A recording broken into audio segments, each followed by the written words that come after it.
Okay, so this is done. I got 5 quarts of beef broth.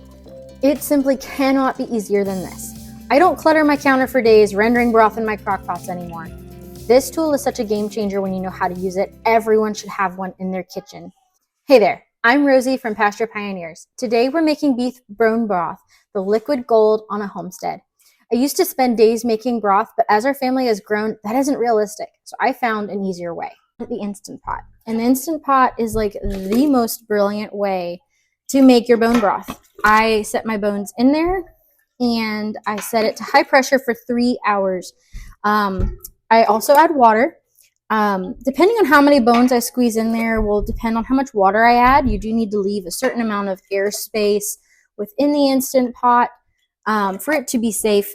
But that said, you can work through 2-3 batches a day of processing bones through your Instant Pot, and you'll have a lot done in no time. So as I said earlier, I used to spend days making my bone broth with crock pots on the counter. It took forever. It made a terrible mess on my crock pots that had to be soaked and then scrubbed. I was so over it. I want this nourishing substance, this liquid gold for my family, especially in times of sickness and in the winter. If there is never any waste on a homestead, there is always something being repurposed, something being given life.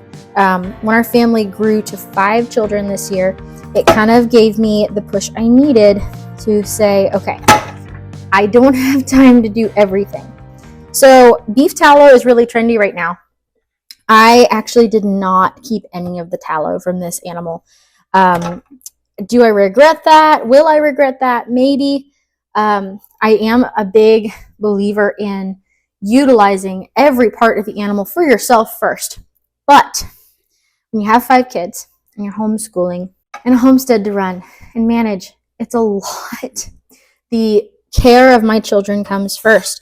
And rendering tallow is just not something I have time for this year. But if you need a permission slip to not do something this winter, here it is. It's yours. You know, I like to remind myself that one day my kids are going to be older and it's not going to be so intense. You know, right now I have 3 children, ages 4 and under, and then the 2 older ones that are being homeschooled. It won't be like this in 4 years. It may not even be entirely chaotic in 2 years. I'm just kind of holding that in the balance and trying to not be too hard on myself, giving myself a lot of grace for this season with where I am. You know, you can't do it all. So since I'm not keeping the tallow, what's going to happen to it? So I am pulling this off of the broth because we don't want the fat in the broth when we can it, just in case the grease gets between your seal and the rim of your jar. I said there was no waste on a homestead, and I wasn't lying. So instead, we have chosen to utilize the fat from this beef for our livestock guardian dog and our chickens, as weird as that sounds.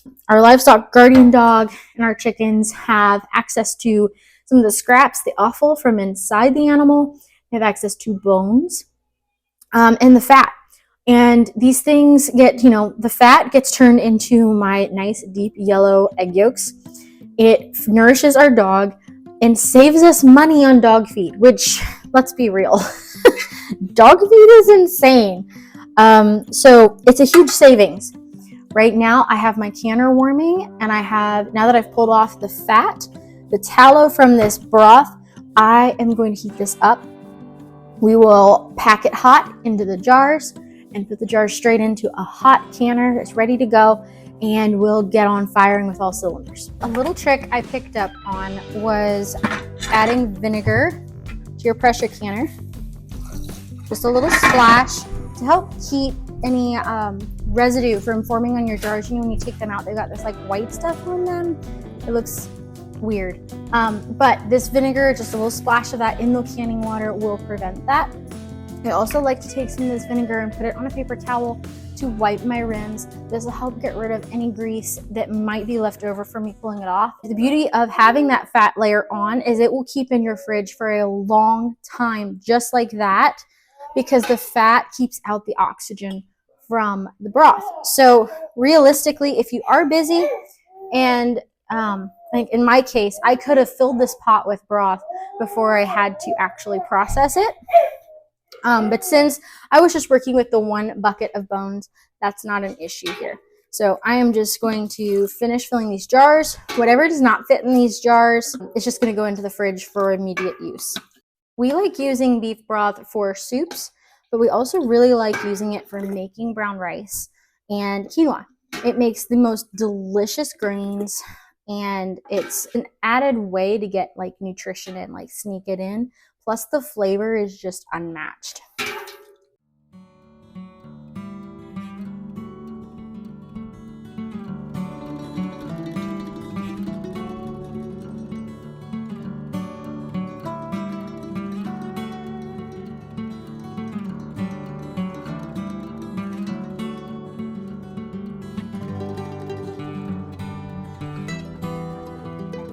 Okay, so this is done. I got 5 quarts of beef broth. I did have some user error. One of my jars, the lid blew off. I think I know why that happened. I think that was a lid problem, me not putting on the lid properly. So that's a bummer that happened. So technically 4 quarts for the larder. But nevertheless, this is more than what I would have had if I had chosen to do nothing. So I'm pleased with this. Every jar counts, every jar makes a difference, and that's just how easy it is.